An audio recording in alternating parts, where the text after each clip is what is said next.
അതൊക്കെ നമ്മൾ അതിനെ പറ്റി ഡയലോഗ് ചെയ്യേണ്ട, നിങ്ങളും ഞാനും പറയേണ്ട വിഷയം തീരുമാനമല്ലോ, വെറുതെ നമ്മൾ നോണ പറയേണ്ടതില്ല. ആയിക്കോട്ടെ, എന്തായാലും മുജാഹിദ് പ്രവർത്തനാന്ന് അയാൾ പറഞ്ഞിട്ടില്ലല്ലോ, അൽഹംദുലില്ലാ. പ്രവർത്തനാന്ന് പറഞ്ഞില്ല, നിങ്ങളെ കേസിൽ നിങ്ങളെ യോഗത്തിൽ പങ്കെടുത്ത ആളാന്ന് പറഞ്ഞു. നമ്മള് നിങ്ങൾ ഈ പറയുന്ന സുന്നികളെല്ലാ ആളുകളോടും കേസറ്റ് കൊടുക്കലും തവത്തടത്തലും തന്നെയാണ് ഞങ്ങൾ പണി. യോഗത്തിൽ പങ്കെടുക്കാൻ നിങ്ങളെ ആളുകളെ ഉള്ളൂ, ഞങ്ങളെ ആളുകൾ പങ്കെടുക്കുക. SSFകാര് മുജാഹിദിന്റെ യോഗത്തിൽ പങ്കെടുക്കാറില്ല.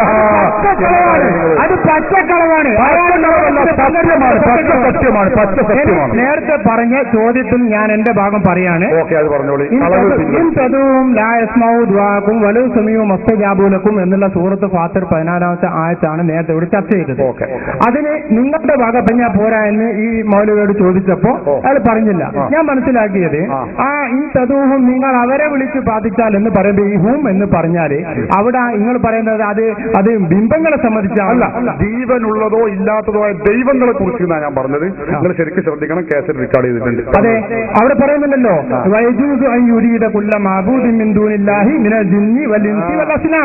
അസ്ലാമും ജിന്നും മിൻസും പെടും എന്ന് പറഞ്ഞാൽ മഹാന്മാരും അമ്പിയാക്കളും മിൻസ് പെടൂലേ?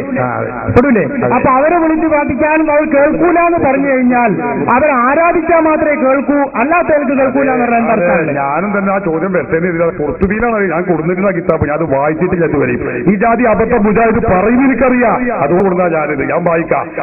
അത് മുന്നിൽ കണ്ടുകൊണ്ടാ ഞാൻ പറഞ്ഞത്. എന്ത് ജീവനുള്ളതോ ഇല്ലാത്തതോ ആയ ദൈവങ്ങൾ എന്ന് ഞാൻ പറഞ്ഞിരുന്നു. ആവർത്തിച്ച് ഞാൻ പറഞ്ഞത് പുറത്തുബി കണ്ടിട്ടാണ്. മുജാഹിദ് കണ്ടിട്ടില്ല, എനിക്കറിയാം. ഓരോ അവിടെ എന്തോന്ന് പറഞ്ഞിട്ടുണ്ടെന്ന് അറിയുള്ളൂ. ഞാൻ വായിക്കാം. നിങ്ങൾക്ക് ഞാൻ ശരിക്കും പഠിപ്പിച്ചിട്ടേ വിടുള്ളൂ. അപ്പോൾ നിങ്ങൾ ചോദിക്കുന്നത് എന്തെന്നെയാണ്? അള്ളാഹു അല്ലാത്തവരെ വിളിച്ച് പ്രാർത്ഥനയെ കുറിച്ച് തന്നെയാണ്, മറക്കണ്ട. ഏതോ ഞാൻ പറയാം. ഇതിന്റെ 14-ാമത്തെ വാല്യം 215-ാമത്തെ പേജ്. അതല്ലേ, അതൊക്കെ നമ്മൾ പഠിച്ചിട്ടുള്ളത് നിൽക്കുന്നത്. ഞാനിത് കൊണ്ടു നടക്കുന്നുണ്ട്, എല്ലായിടത്തും കൊണ്ടു നടക്കും. കാരണം മുജാഹിദുകൾക്ക് ആകെയുള്ള ഒരു തുരുപ്പ് ചീറ്റാണ്. ഇത് വലിയ കാര്യമാണ് ആ സാധുക്കൾ കരുതി. നമ്മുടെ എന്താ പറഞ്ഞിട്ടുള്ളത് ഇത് ആ സാധുക്കൾ ചിന്തിക്കാറില്ല. ഞാൻ വായിക്കാം. ഇതാ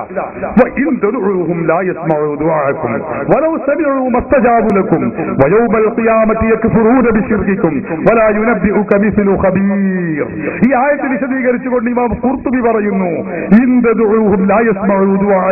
എന്നിങ്ങനെ പറഞ്ഞു.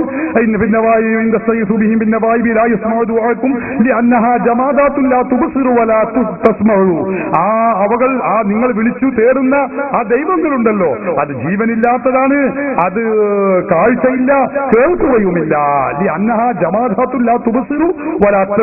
എന്നിട്ട് അതിങ്ങനെ പറഞ്ഞിട്ട് പിന്നെ നിങ്ങൾ വായിച്ച ഭാഗത്ത് സുമ്മയജൂസു, ശരിക്കും ശ്രദ്ധിച്ചോളി. സുമ്മയജൂസു, പിന്നെ അനുവദനീയമാണ്. ഇതിന്റെ ഈ ലമീർ അവർ എന്ന് പറഞ്ഞ ലമീർ മടങ്ങൽ അനുവദനീയമാണ്. ആരിലേക്ക്? ഇലൽ മഅ്ബൂദീന. കണ്ടോ? ഇലൽ മഅ്ബൂദീന, ദൈവങ്ങളിലേക്ക് മടങ്ങാം. അത് മുജാഹിദ് വായിച്ചിട്ടില്ല, ഇവിടെ മൂപ്പർ ഇപ്പോഴും വായിച്ചിട്ടില്ല. മൂപ്പർ അതിന് ശേഷമുള്ള വായിച്ചത്. ഞങ്ങളിത് ഒന്നാകെ പഠിച്ചിട്ടില്ലേ സഹോദര നടക്കുന്നത്. ഇലൽ മഅ്ബൂദീന, ദൈവങ്ങളിലേക്ക് മടങ്ങാം. മിമ്മാ യഅ്ഖിലു, ഏതുപോലെ? കൽ മലായികതി വൽ ജിന്നി വൽ അംബിയാഇ വശയാത്തീനി. അപ്പൊ ദൈവങ്ങളായ മലക്കുകൾ എന്ന് പറഞ്ഞാൽ മലക്കുകളെ കുറിച്ച് ദൈവമാണെന്ന് വിശ്വസിക്കുന്ന ആളുകളുണ്ട്. അൽ മലായികത്തു ബനാത്തുല്ലാഹ്, മലക്കുകൾ അള്ളാഹുവിന്റെ പുത്രിമാരാകുന്നു, പെൺകുട്ടികളാകുന്നു എന്ന് വിശ്വസിക്കുന്ന മുശ്രിക്കുകൾ ഉണ്ടായിരുന്നു. അവരെ കുറിച്ചാണ് ഇത് പറയുന്നത്. പിന്നെയോ വൽ ജിന്നി, അത് മുജാഹിദിനെ കുറിച്ച് തന്നെയാണോ എന്ന് ഞാൻ സംശയിക്കുകയാണ്. കാരണം ജിന്നുകളോട് വിളിച്ചു തേടിയ ആൾ കേൾക്കൂല. മുജാഹിദ് എന്ന് പറഞ്ഞ എന്താ? നമുക്ക് ഓരോ വിഭാഗത്തിലും ഒരു ജിന്ന് വേണം. എന്റെ കയ്യിലുണ്ട്, അതിന്റെ വണ്ടിയിലുണ്ട്, അതിന്റെ CD ക്ലിപ്പിംഗ് എന്റെ കയ്യിലുണ്ട്, CD മൗലവിമാരുടെ പ്രസംഗം എന്റെ കയ്യിലുണ്ട്. എന്താ പറയുന്നത് അറിയോ? നമുക്ക് അദൃശ്യ മേഖലയിൽ പഴയ കാലത്ത് മുജാഹിദ് പഠിപ്പിച്ചിരുന്നത് അഭൗതിക മേഖലയിൽ അസാധാരണ മറഞ്ഞ വഴി, അതുപോലെ കാര്യകാരണ ബന്ധങ്ങൾക്ക് അതീതമായി അത് അപ്പുറത്ത് മറഞ്ഞൊരു ശക്തിയുണ്ട് നമ്മളെ സഹായിക്കുന്നു വിശ്വസിച്ചാൽ മുശ്രിക്കാണ്, കാഫിറാണ് മുജാഹിദ് പഴയ കാലത്ത് പഠിപ്പിച്ചത് അല്ലേ? എന്നിട്ട് മുജാഹിദ് തഫ്സീറുൽ ഖുർത്തുബി വായിക്കും. എന്തൊക്കെ? അൽ മലായികത്തി വൽ ജിന്നി വൽ അംബിയായി വശയാത്തീൻ എന്ന് പറഞ്ഞിട്ട് പറയും. അംബിയാക്കളെ സഹായിക്കുന്നു വെച്ചാൽ മുശ്രിക്ക്, ജിന്ന് സഹായിക്കുന്നു വെച്ചാൽ മുശ്രിക്ക്, അതുപോലെ മലക്കൾ സഹായിക്കുന്നു വെച്ചാൽ മുശ്രിക്ക്, ശൈത്താന്മാര് സഹായിക്കുന്നു വെച്ചാൽ മുശ്രിക്ക്. ഇതിനെ പഴയ കാലത്ത് മുജാഹിദ് പറഞ്ഞിരുന്നത്. ഇപ്പൊ മുജാഹിദ് എവിടെ എത്തി?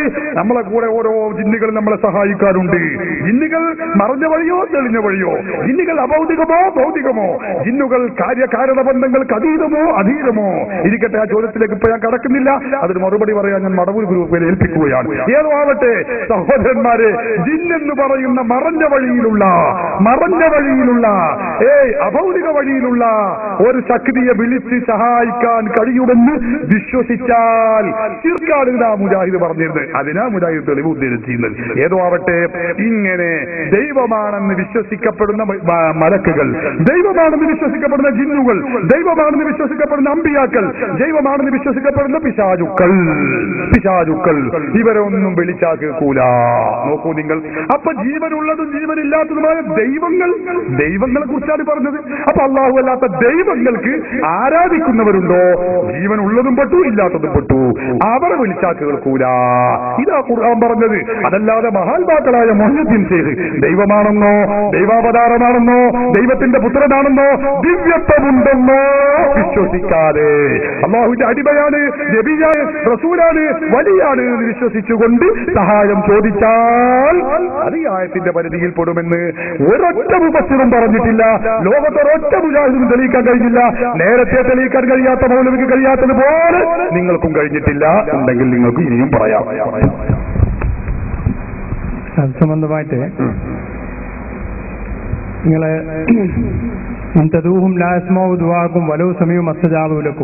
നിങ്ങൾ അവരെ വിളിച്ചാൽ അവരെ വിളി അവർ കേൾക്കുകയില്ല എന്ന് പറഞ്ഞിട്ടുള്ളത് മരിച്ചുപോയ അമ്പിയാക്കൾ, ഔലിയാക്കൾ, മലക്കുകൾ, സാലിഹ്യങ്ങൾ ഇവരാണ് ഞാൻ പറഞ്ഞല്ലോ. ആ പുസ്തകം പറഞ്ഞാൽ ദൈവങ്ങളെ സംബന്ധിച്ചാണ്. തീർച്ചയായും ആരാണ് ദൈവം എന്നല്ല, നമ്മൾ ആർക്ക് ആരാധന അർപ്പിക്കുന്നു അതാണ് നമുക്ക് ഇലാഹ്. ഞാൻ മുഹിയത്തുൽ ശൈഖിന് ആരാധന അർപ്പിച്ചാൽ എനിക്കത് ഇലാഹാണ്. അപ്പൊ ആ മുഹിയത്തുൽ ശൈഖിനെ ഞാൻ ആരാധിച്ചുകൊണ്ട് ചെയ്താൽ ഉറപ്പാണല്ലോ. മുഹിയുദ്ദീൻ ശൈഖിന് ആരാധന നിർവഹിക്കുന്ന ഏത് സുന്നിയാണ് ഈ സദസ്സിലുള്ളത്? നിങ്ങൾ ആരെങ്കിലും മുഹിയുദ്ദീൻ ശൈഖിനെ ആരാധിക്കുന്നുണ്ടോ? റസൂലുള്ളാഹിക്ക് ആരാധിക്കുന്നുണ്ടോ? ബദരീങ്ങൾക്ക് ആരാധിക്കുന്നവരുണ്ടോ? പറയൂ നിങ്ങൾ. ഇനി നിങ്ങൾക്ക് എന്താ പറയാ പറയൂ.